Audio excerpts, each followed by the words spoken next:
So people are now in the room. They are here. This is an exciting moment. And Yes, come on, actually, join in.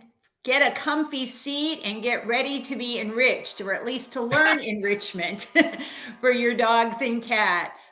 I'm and Denise Fleck. I'm the executive director of the Gray Muzzle Organization and a long-time board president. And we're delighted to have Steve here today with us. So while we're waiting for you to come in the room, go ahead and drop in the chat box maybe the name of your senior pup. Let us know who's listening, where you are located. We'd love to hear all of that. And we're going to get started in just a moment here. My clock just chimed 1 o'clock. So let me introduce to you the one and only Steve Dale. Steve is a certified animal behavior consultant and host of not one, but 2 nationally syndicated radio shows, Steve Dale's Pet World and the Pet Minute. And I think, Steve, they air on more than 100 stations. yeah, Wonderful. they Steve, did. I'm no longer doing the syndicated radio, but that's okay. there we go. Well, he has contributed to and authored many books, and that help us help the animals in our lives, and was also a syndicated newspaper columnist. He's had TV appearances ranging from Oprah to Good Morning America, National Geographic Explorer, and of course, Animal Planet. But please read more about Steve on our website or go to his. But right now, I'd like to let him get to talking about providing valuable enrichment for your senior pets. Dogs are used as models for human aging, and it turns out that lifetime learning and movement may possibly be delayed or even prevent the onset of canine cognitive dysfunction. So moving is good for all of us, as we know, and it keeps our pets more limber, while enrichment may provide a purpose in their life. You know, just like us, our animals need a purpose.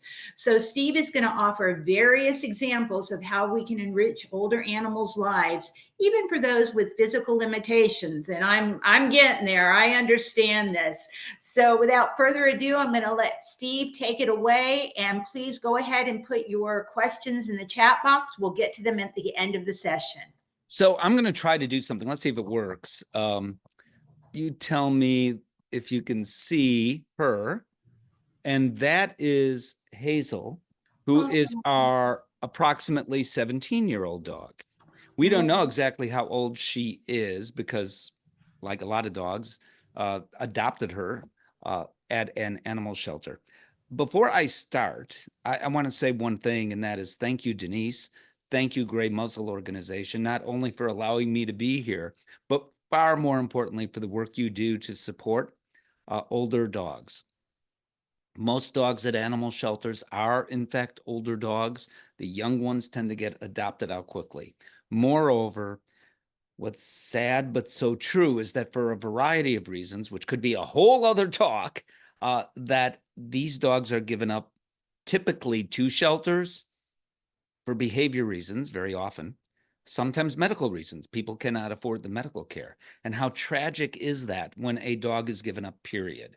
People generally, in fact, don't want to give up their animals. That's the truth.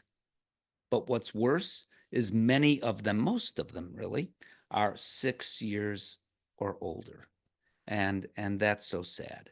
So Gray Muzzle stood up a couple of years ago, several years ago at this point, and said, we need to do something about it. We need to make a difference. You guys do make a difference. If you're not familiar with the Gray Muzzle Organization, there is a reason why I said yes, happily. I'm honored to serve on the advisory board now for several years.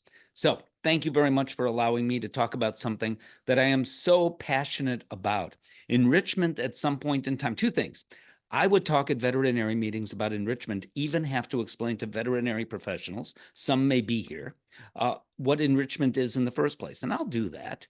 But it used to be 6 or 7 slides. Now it's just a couple of slides. People generally understand the term.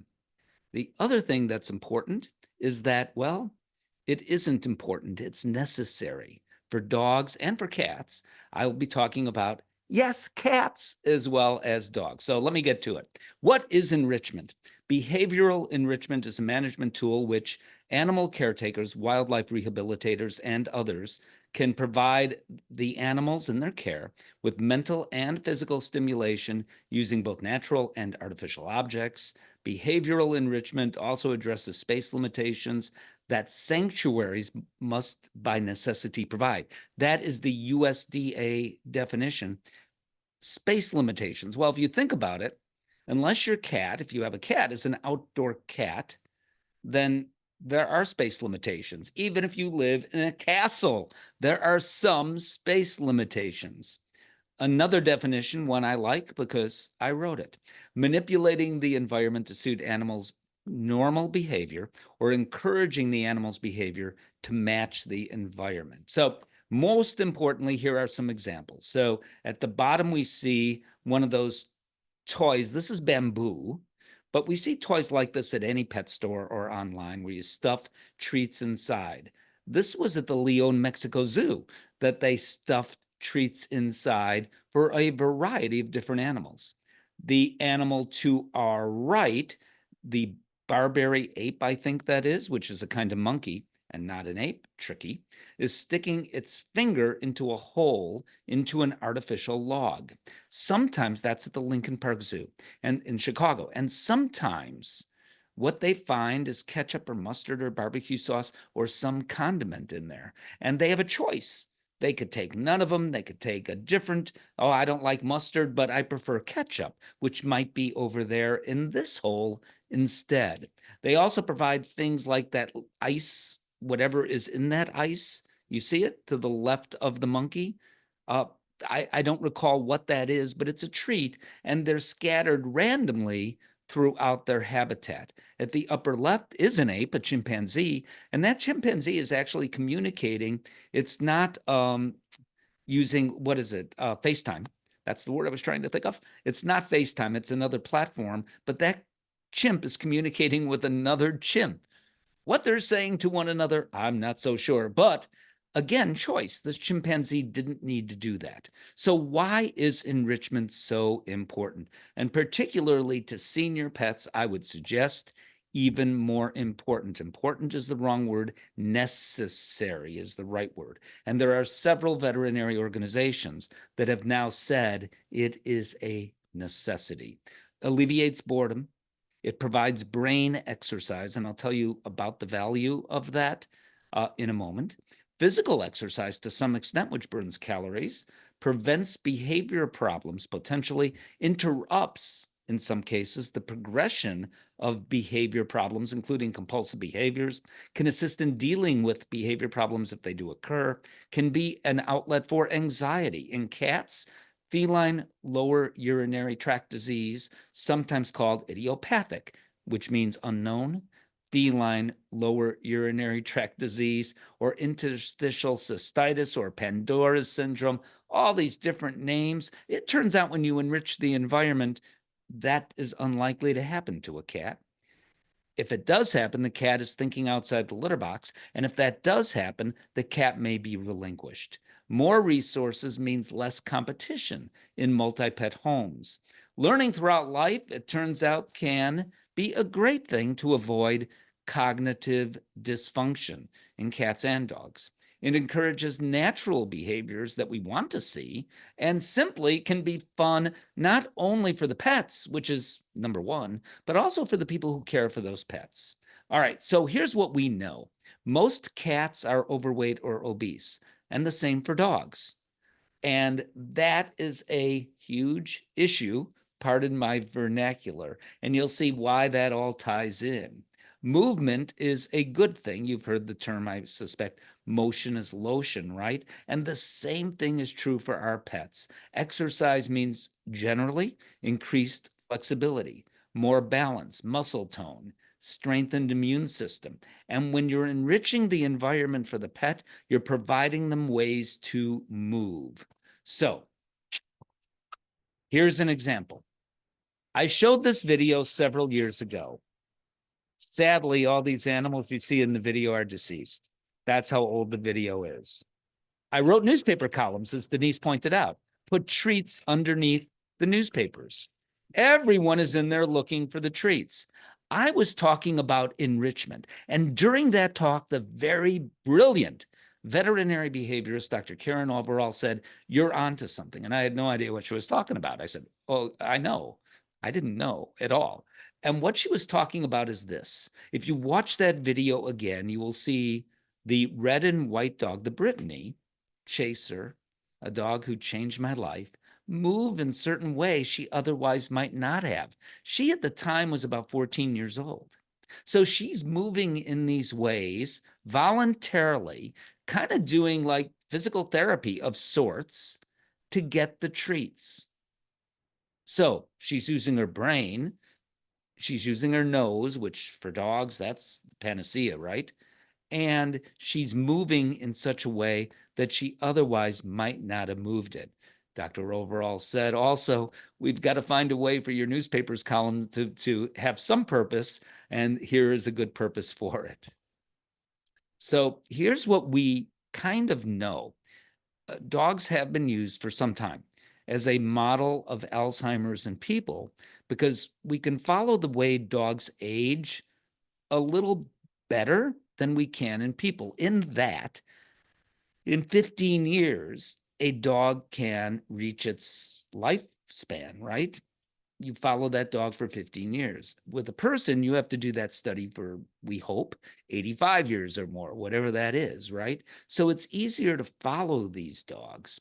And when you look at their brain, and when you look at canine cognitive dysfunction syndrome, their brains look very similar to ours. There's that amyloid plaque buildup, all those other things that happen to Alzheimer's people happen to dogs. So Alzheimer's, like any other chronic condition, probably develops as a result of complex reasons. There's just not one reason. We know that in dogs and in people. Age is obviously a factor, but genetics, the environment, the lifestyle, and comorbidities, other medical conditions. Dogs are continued to be used as a model for people. So what we know about aging in people is that we know that here are the bullet points that contribute to it. The bullet points that are not in green, but in other colors here, are those that impact dogs and humans. Diet, we don't know for sure. But we do know physical exercise matters in dogs.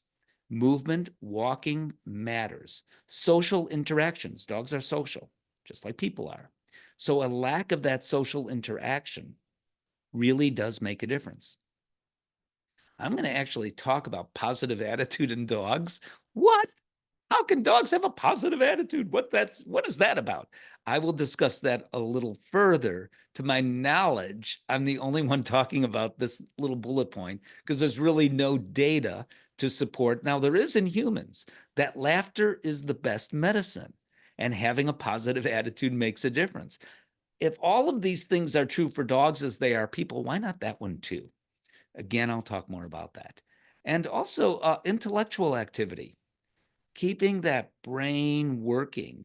The brain is a muscle, and like any other muscle, has to be exercised. So what happens when there's a dull environment? So this is obviously in a zoo, and you see the leopard here doing exactly what we don't want to see in zoos. This is from a zoo in Mexico, and it's a stereotypical behavior, as again, it's difficult to see here to some extent, but the animal is pacing back and forth and going around in a circle. And I'm told that this individual animal does this very often, all day, every day. And it's really very, very sad. It's an older cat that's doing this. So let's offer jobs to do for captive animals and their dogs and cats. Maybe not this job. So I want to talk about contra freeloading because that ties up. What? What did he just say? Contra freeloading is the term. So enrichment, I once had to explain in great detail. So I think it was one slide, right? Now here's the new term. And here's what this means, that animals would rather work for their food than the scarfing it down if it's freely offered. And studies have been done in some species, including captive bears in zoos, specifically grizzly bears, laboratory rats, but a variety of other animals as well. And here's exactly what I'm talking about, because I fumbled through the definition a little, and you'll see it in action. So Vin Ferga of Veterinary Behaviors gave me this video some number of years ago, and this depicts this perfectly. So you see the food in that aluminum container right outside the box, right? The same food is inside the box, and they have to work to get to that food. These are meerkats, and they have to work to get to that food and squeeze through these holes. And once they're inside, by the way, there's a bit of a maze for them to get to the food. But that's their preference. It's the same exact food that's outside. Yet they are more intrigued about the food inside and would rather clearly work to get to that food. So why don't we do this with dogs and cats at home? This is a Nina Ottosson dog toy, but to my knowledge, this is not a dog. It's a cat who has learned how to do this. Why is this beneficial? It is for any animal at any age, but particularly for older animals that are able to do this. Here's another example. This cat, our cat at the time, Roxy, was about 16, 17 years old when I said, okay, I'm going to change it up a little bit. So we have always fed her from puzzle toys. But here's a puzzle toy she had not experienced before, yet instantly she kind of knew how to do it, which serves two purposes. One is that she's thinking and moving at the same time to get this food or treats from the six-pack container. The second purpose is, now that I've talked to you about it, I believe I can write it off my taxes, right? It's a good reason to get beer. All right, so there are actually today toys for older animals. So here are some cat examples. These are specifically marketed actually for older cats, which I find interesting. And the same is true on the dog side. Now, snuffle mats or activity mats can be used for dogs or cats, and they are wonderful as long as you keep them clean, because otherwise crumbs can be in them. And if you live in certain climates, that means that can attract ants and such. But because I once got yelled at for that way back when I said, and these was all a new idea. I said, get one of these to everybody who would read my, I don't know if it was in my newspaper column at the point or my blog, and people did. And one person said, sent me a bill, actually true, sent me a invoice that she received from an exterminating company that she wanted me to pay because she wasn't cleaning up the crumbs. She lived outside Atlanta and she had ants. But that I digress. Older animals can do this easily. And when they do, again, they're moving in such a way that they're actually getting some PT, if you will, some physical therapy at the same time. Enriching dog toys, there are a ton of them that are specifically for older animals, and they're being marketed that way. So there's the squeaky, crunchy plush toys to the right, available on Amazon, incidentally. Some don't have squeakers because those older pets can't hear them anyway, and there's a concern that they may swallow the squeaker or no stuffing inside. The wobble feeder in the middle there from Nina Ottosson, she markets that for senior dogs specifically. So there are lots of toys. This is just a small, minuscule sampling of what's being marketed for older animals. Brain games, not necessarily marketed specifically, or I call them brain games, for older animals, can be for any animal. But once that dog or cat, so here's what I'm talking about. Our dog, who you saw very early on in this presentation, is, we think, 17 years old. But all the time we've had her, since she was about 9 or 10 months old, we don't know for sure, we have fed her out of these sorts of toys. So now she knows kind of how to do it. And we still have kept it up. Now, at some point in time, she or others that are geriatric may not be able to do this. And what you don't want to see is the animal not eating. So you don't want to make it so challenging that it's going to be difficult for the animal to eat.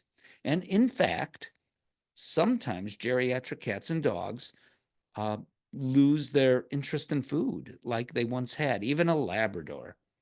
And we don't want to see that happen. And we don't want to encourage that loss of interest.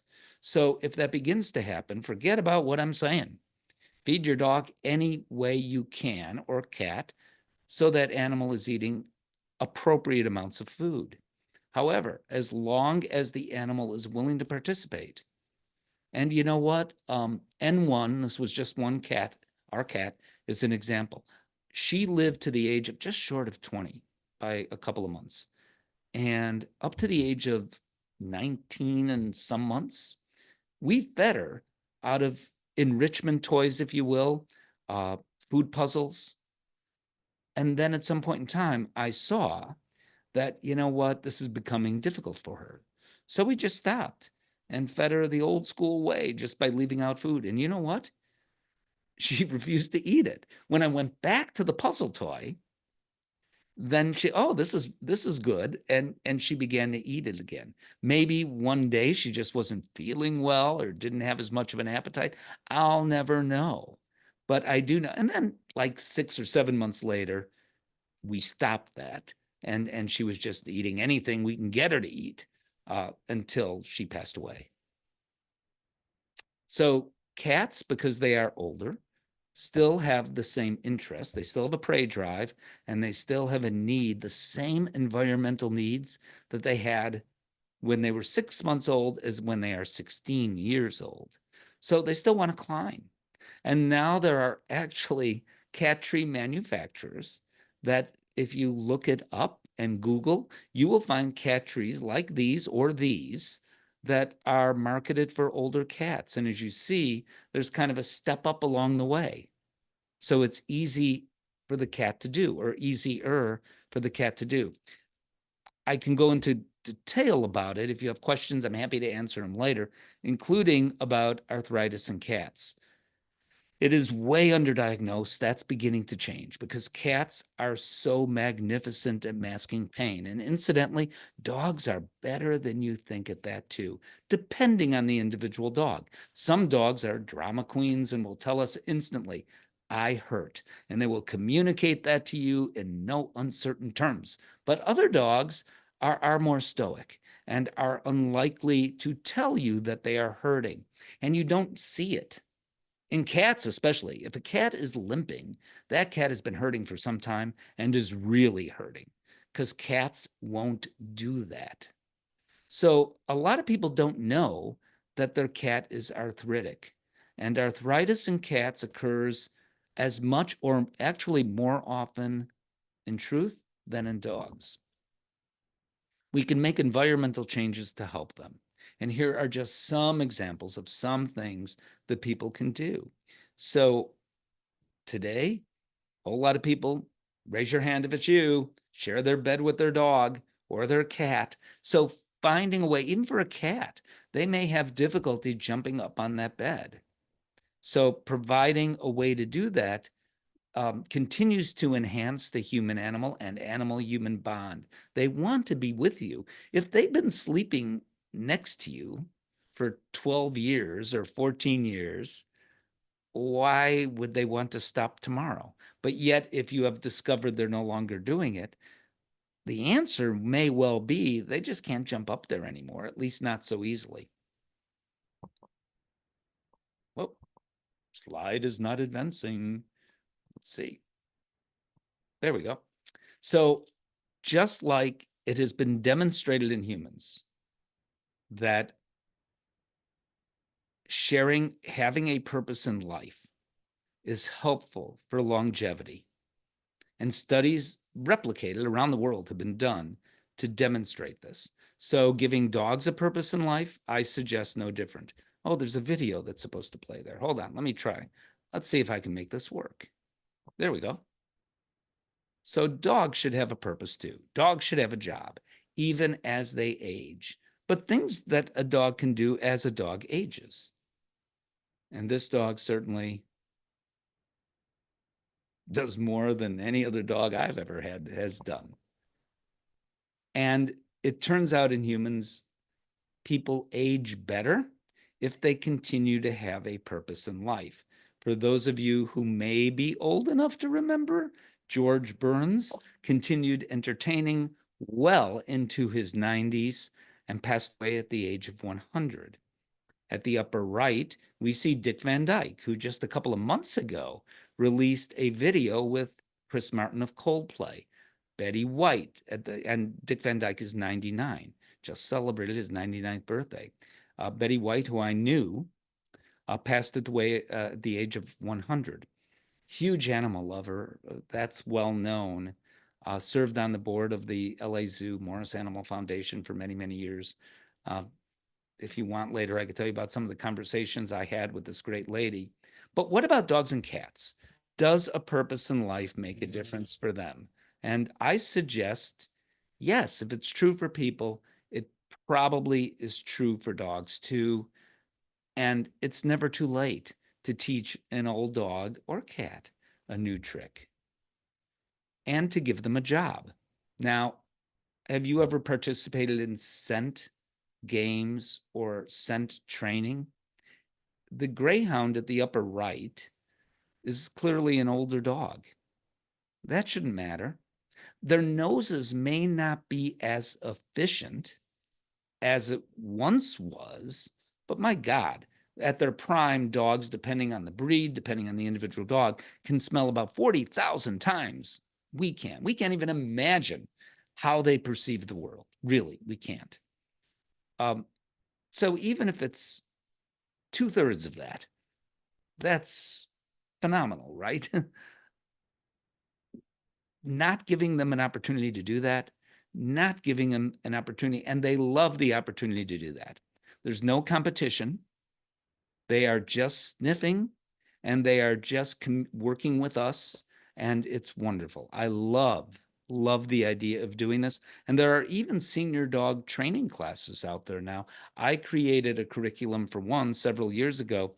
It kind of never took off. I guess I was ahead of my time or something. I don't really know. But now they're out there. At the bottom right, we see the Incredible Dog Challenge, but there's a group of dogs in that are senior dogs. And again, it's non-competitive. They just fly off this ramp into water. Because they are older, it doesn't mean they don't want to do that. Or there are other things that can be done. So at the left, we see that golden retriever, clearly a gray muzzle, in a reading program. All the dog has to do is lay there and be interested in what the little girl is saying. And the little girl benefits. These reading programs are so magnificent, and they are wonderful for older dogs, or dogs. In some cases, our dog did animal assisted therapy at the Lurie's Children's Hospital for 10, 11, 12 years with my wife, Robin. And the difference they made, absolutely enormous. Now, not right necessarily for our dog at this point in time, but for many dogs retired from that kind of work can then easily transition because they're already trained therapy dogs.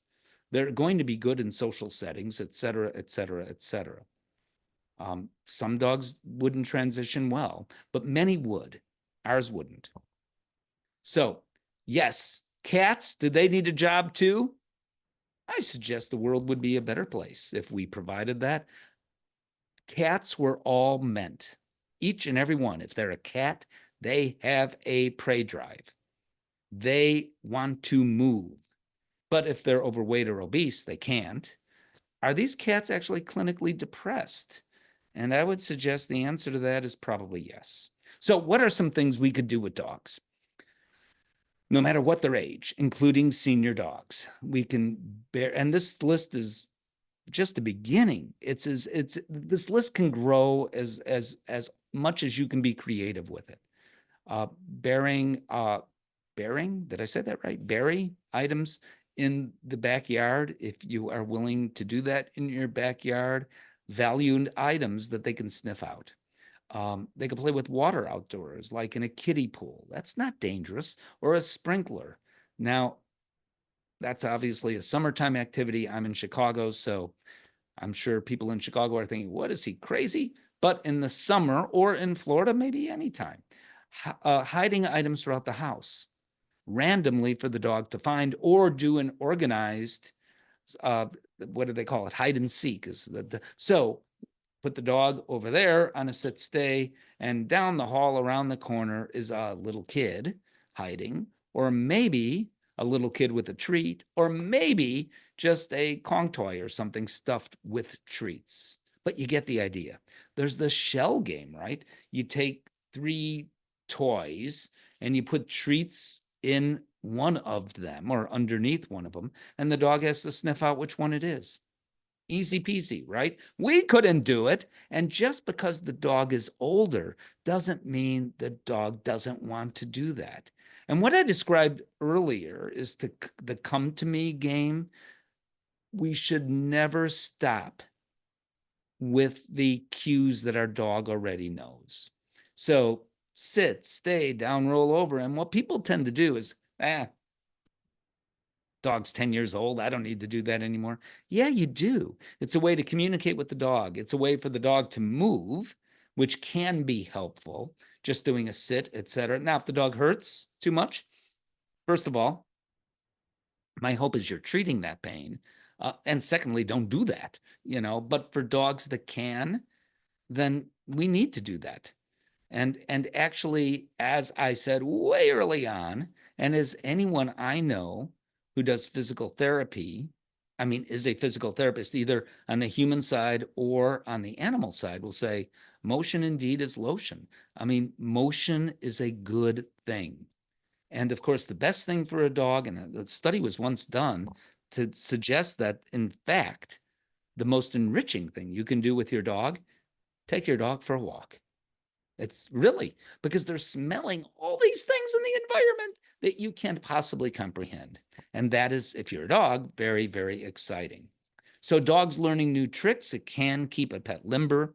It can maintain the bond you have with the dog. It can keep the brain limber, which may be the most important bullet point as well, but also for practical concerns. So I just did a video on my TikTok, Groucho_ the funny cat. Groucho is our cat, who's not at all a senior, about 2 years old. And it just reinforced, come. I called Groucho. I said, I don't want to do it now because he'll come running. But Groucho, come. That's what I said. And it showed that he'll just bolt down the hall. I did that because of what's happening, and what has been happening in LA. So many cats perished, dogs too. For a variety of reasons. People couldn't come back to save their pets, etc. But in some cases, the cats just got so scared. And at least you have a shot if you have a recall with that cat. Doesn't mean it will work, but at least you have a chance at it. So it's not only about food. It's about, if we're talking cats, catnip, catgrasses, valerian root, silvervine. One study demonstrated silvervine, similar to catnip, if you're not familiar, is even more effective in more cats. Some cats actually get aggressive as a result of catnip or silvervine, but that's a very small percent. If that's your cat, don't do it. But for most cats, it is something enriching we can do, and it doesn't matter how old that cat is, except kittens, who seem to have no effect with it.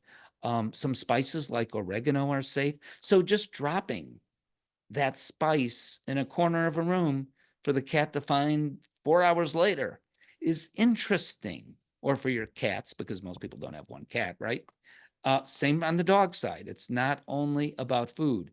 I love the idea of borrowing a dog toy from a neighbor, doing a dog toy exchange program, because that dog will say, whoa, what's that? I love that smell. That's another dog. Maybe a dog I know even.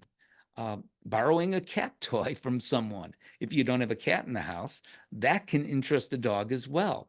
Any novel odor that is safe. Vanilla, coconut, valerian, ginger, they're all safe. Lavender, eucalyptus, liver, right? What dog isn't interested in that? And even if, because your dog has certain GI issues, you cannot feed the dog liver, or bologna or whatever that might be. What you can do if you're willing to give up a little bit of your bologna is, or chicken, is rub some of it on a toy. And even if the dog can't eat it or shouldn't eat it, now you've got that smell. Do you follow what I mean? The idea is to enrich the environment in ways that even an older dog, a geriatric dog, will appreciate. This is an idea that I was made aware of several years ago, that people are doing this. And, I've seen videos on this and all that. I love this idea for dogs that, are in their last weeks or months of life, um, giving them a bucket list, the things they most enjoy, and finding ways safely to take them to those places. I think that is the most lovely thing in the world that you can do. Lots of options for social dogs. Um, Lots of options you shouldn't do. So, should a dog who's 17 years old go to the dog park? Maybe not, especially a little dog like our dog. Probably she would be knocked over. She wouldn't, 10 years ago, a different story. Today, she wouldn't even enjoy the experience. Why do that? But there are things that she does enjoy. Taking her, in our case, our dog, to restaurants. She just sits outside at the restaurant. We're eating, for not now in the winter, but in the summer. For dogs that are social dogs, there are things that can be done. So here we have a dog day at the ball game. The dog isn't, again, for dogs that, sometimes as people age, they change. And the same is true for dogs. So a dog that was social, and this is something that's really important, at the age of 6 is still social at the age of 16, but maybe not in the same context. So with people or dogs, the dog knows. Many dogs then are fine, but some dogs, no, not anymore. I don't want to meet strange dogs anymore. I don't even want to meet strange people anymore. Some dogs don't even want to go out anymore, and that's not healthy. They've still got to go out, not only to do their business, but they've still got to move. That's the thing. So we see dogs at charity events, dogs here, older dogs being adopted at a hockey game. That's the bottom left. They're all senior dogs that were being adopted out at a hockey game. They have walks specifically for old dogs. And again, as I said earlier, the most enriching thing that you can do with any dog, older dog too, is simply to take a walk. But how do you take a walk? Some dogs, it hurts too much, or they just don't want to walk anymore. So we gave up this past summer, and we have a stroller for our dog. And people think it's the cutest thing in the world. My wife loves it. She's so proud of our little dog who she takes in a stroller. And we still exercise that dog. So when the dog gets, in our case, about a block or 2 or 3 from our house, and I mean, she's lived here her whole life in this one location, so she knows. And then we take her out the stroller, and then she will walk home. She just won't walk away from home.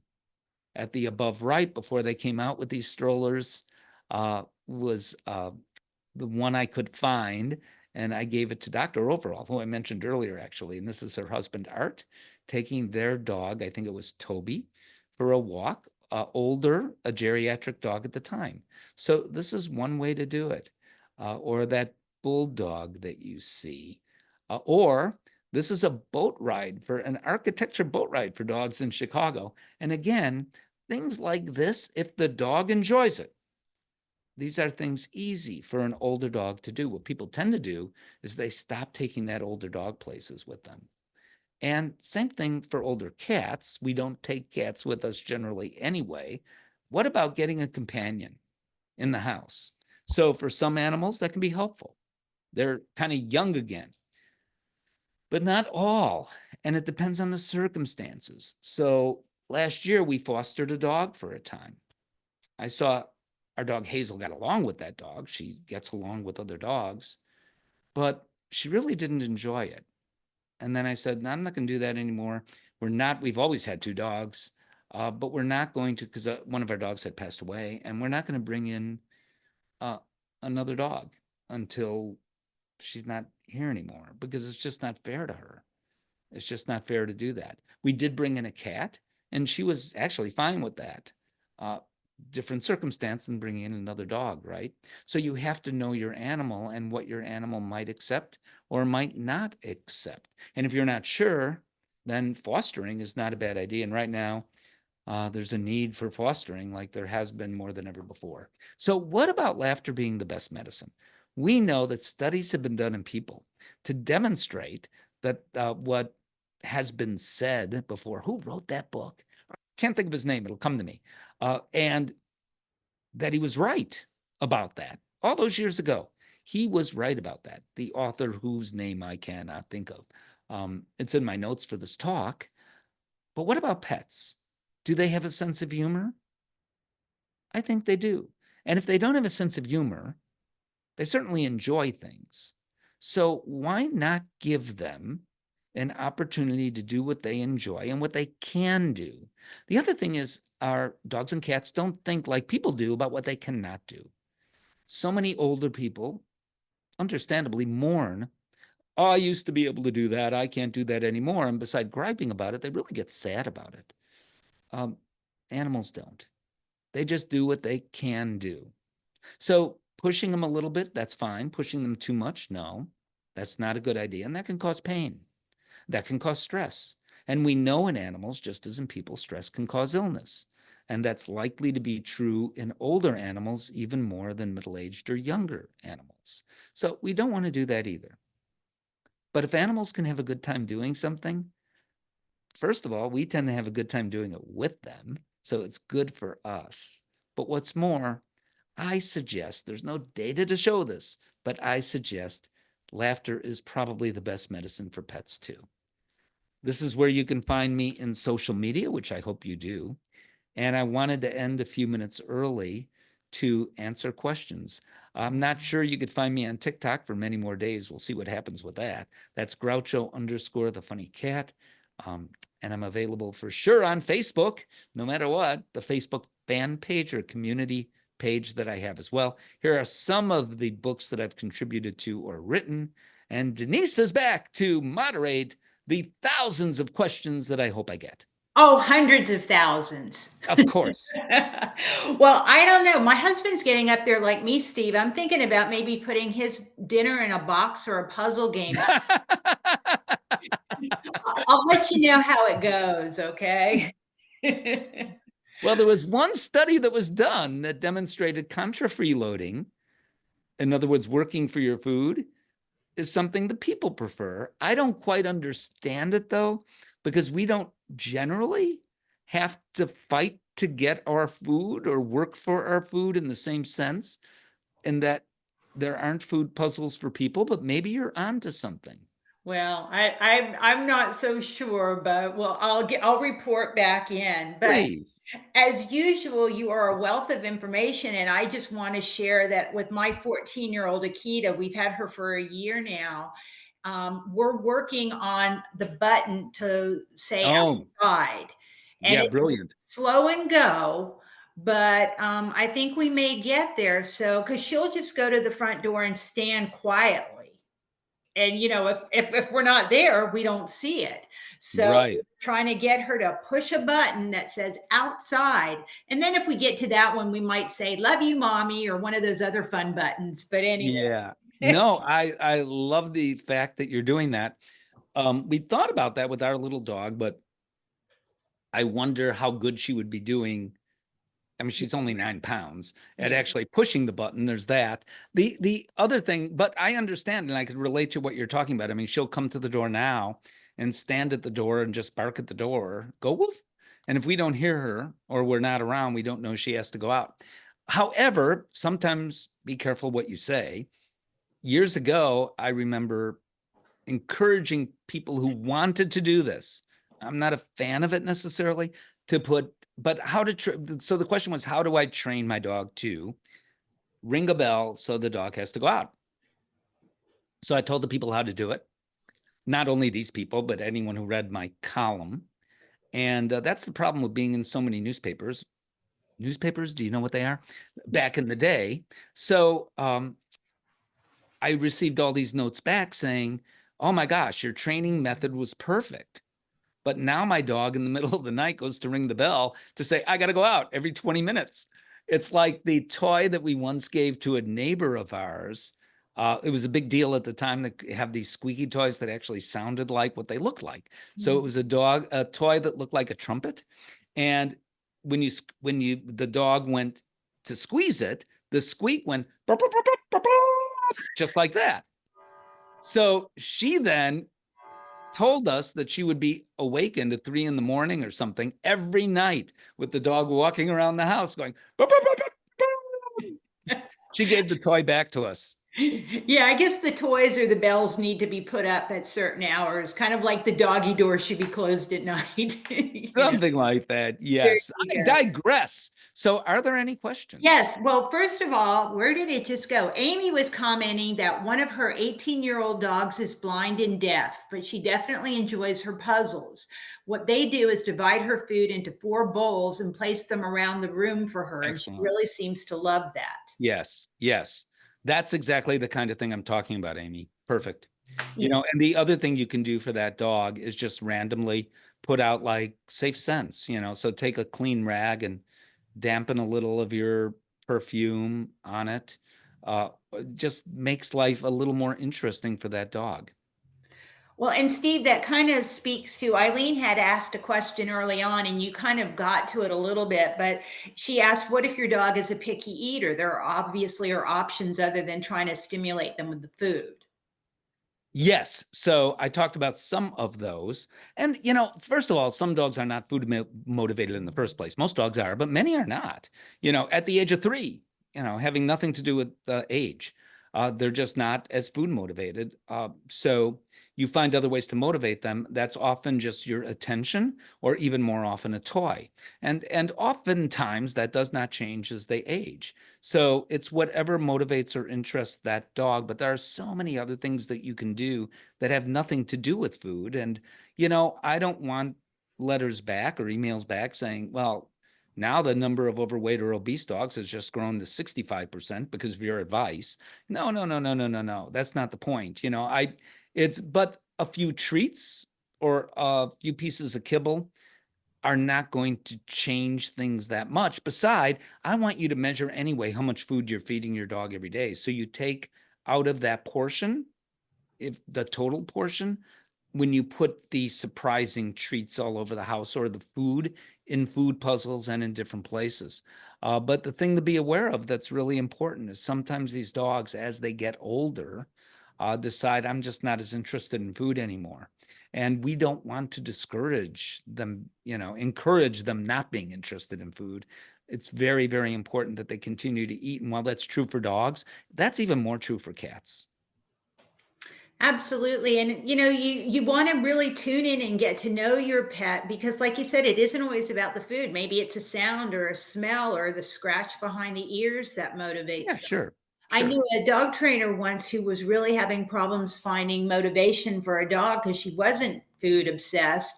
And they discovered the dog loved ice cubes. Hmm. So you never know what it might be. Yeah, yeah, yeah, yeah. Okay, I've got another question here from Kathleen. Any suggestions to deal with new separation anxiety in older dogs? Ah, okay. So what I didn't talk about is canine or feline cognitive dysfunction syndrome. There was just no time in this talk. Um, so if a dog who previously never had separation related behavior, separation distress, or separation anxiety, at the age of fill in the blank, but is at an older dog's age, now has it, it can be a sign of canine cognitive dysfunction syndrome. So what we're looking for, the acronym is DISHA. If I can remember, the D is for disorientation. I is for a change of interaction. So what I mean by disorientation, by the way, did you see the balloons just I did. that can be enriching. So, and they make for cats. It's not, what are they? The bubbles? Yes. The catnip bubbles. That can be really enriching. But D is for disorientation. What I mean by that is a dog who, for example, seems confused about where the dog is in the house. A dog who tries to go through the door but chooses the wrong side of the door. That kind of thing. I is for interaction changes. So a dog that was previously a clingy dog isn't anymore and seems to be more aloof. Or a dog that was, I'm fine by myself. I love you. I'm with you, but I'm fine by myself, and isn't acting like that anymore and now wants to be with you 24, like a Velcro dog. That's a change in interaction. DIS, sleep wake cycles change. So yes, older dogs sleep a ton, cats especially, but a change in that where the dog is sleeping even more. And also kind of like, and we've met people like this probably who are older people who are just, they don't have a verb for life anymore. They just want to sleep. And that could be a sign of illness for sure as well. So that's DIS. H is for house soiling. So a dog that's having accidents in the house that is otherwise house trained, again, could be a medical explanation for that as well. And A is, I forget what the H stands for actually, but the A essentially is anything else going on that can be sensory, for example. So a dog that now is hearing things that aren't there, or maybe hearing things that are there that is disturbing the dog that never did before, as one example. And these are all intertwined with physical issues because we've got dogs that cannot, or cats, that cannot see or hear as well as they once did. So is that part of the issue as well? And oftentimes it is. But when you see two or more of these factors, then even if you see one, probably a good idea to talk to your veterinarian about it. Now, the good news is that enrichment, especially if caught early, is one of the treatments actually for canine cognitive dysfunction syndrome. But like Alzheimer's disease in people, there is no magic drug. There are a couple of drugs. I'm not going to mention, I'd let your veterinarian talk about those, but I know what they are, as well as nutritional supplements or nutraceuticals that can help as well. What seems to help are some diets that are available, not just your ordinary senior diets, but diets that do more than that. Purina has a really good one. Royal Canin has one. I believe Hills has one as well, that actually do seem to have some impact. But there is no magic solution to this. It's a downside, I suppose, of our dogs living longer than ever before. Well, and we are grateful for that, though. But Oh, like you yeah. mentioned, anytime there's like a change in our dog, we should probably do the first thing is get that veterinary visit to make sure, if it's a medical problem or if it could be cognitive dysfunction or what it might be. And to that point, we do have another question here, Steve. Any home therapy you recommend for a dog with vertigo, where, we would probably suggest getting them checked out too? Uh, I don't know, Yeah. except to say this, that what's going on? Is it vestibular syndrome? Is it a hearing issue? Is it an eyesight issue, actually? So it depends what the cause is in order for me to better answer that question. For some dogs, physical therapy, it turns out, can help. It can be a balance issue. So just like in older people, and here's how to be a millionaire. No, a millionaire doesn't mean much anymore. So let me do it this way, a billionaire. So come up with a way to create a walker for dogs. Because as dogs age, just like people, now dogs have an advantage. They have 2 extra legs, most of them, but still balance can be a big issue. Why is it an issue? It depends on the individual. Sometimes, though, it is just a lack of muscle or muscle wasting that changes that occur with aging. But sometimes there is a specific explanation for it. So to answer the question, or try to, because I can't answer the question, it depends on what the cause is for that dog. Yes, and she's now said it is vestibular syndrome, and I know sometimes that just comes and goes magically. Sometimes it remains and it's idiopathic. We never know for sure. Right. So there are some nutraceuticals out there. I'm not going to recommend any, but your veterinarian can, if your veterinarian is inclined to do so. There are medications out there as well, but physical therapy can help many dogs with that too. And just like for that, Amy's chiming in saying here that there are excellent Facebook groups for cognitive canine dysfunction. So if you're in that boat, it might behoove you to look around and find other people going through the same things. Misery Absolutely. loves company, but I think also happiness loves company too. And if we can, find something to help our pets. Well, Well, Steve, and I hardly know everything, but if we take everyone who's watching this and put together all of that information, so these groups can be helpful. Having said that, Dr. Google always isn't, and these groups always aren't. So be careful. there you go. Well, and we're getting close to time, but I see we have a lot of people here that are in some way involved with animal shelters. Do Mm. you have a special tip for those senior dogs that are in shelters that would be a great form of enrichment? Because we know we can't get those out of their kennels as much as we do our family pet, but they still need to keep their mind stimulated. And boy, they must have some boring days. Yeah. I wish I had a magic answer to that. Adoption, fostering, but yeah, but beside that, providing for the right dogs toys inside in which they can get treats out of, puzzle toy type toys, and walks. Hoping that that facility has enough volunteers to take the dogs out just simply for a walk. They seem to forget their problems once they get into sniffing whatever's around them in the world, and that is a healthy thing. Also, the movement itself is a healthy thing, and that is true for dogs of all ages in shelters. That's just a wonderful thing, and I mean, I know everybody's always strapped, with resources or the number of manpower, but that's a program that if you can institute getting people to take the dogs for a walk or for a hike, it's just I call it sniffaries with my dog. I've not heard that. I may borrow that. I like it. Absolutely. We do have some walks that there's a purpose to either get exercise or do our business, but sometimes the meandering is really a good thing just to let her sniff whatever's out Oh there. yeah, absolutely true. Steve, we can't thank you enough for being a part of Gray Muzzle through our advisory board and for sharing your knowledge. It's just really priceless to us all that have older pets. So thank you very much. And boy, somebody's trying to squeeze one in here. We've got a couple minutes, so I'm going to let you do this one and then we'll sign you off. But any suggestions for ramps that are good for large dogs? Many aren't sturdy enough. No, I don't have a specific brand name. I don't Sometimes know the you may have answer. to build it yourself because I have found even when you buy them, they won't necessarily work on certain car side doors or just Right, right.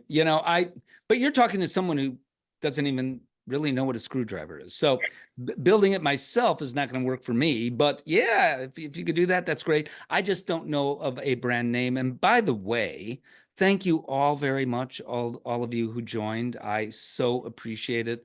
I hope to see you in my social media. And most of all, Denise, I thank you and your colleagues for all the incredible work that you've been doing for all these years for senior dogs.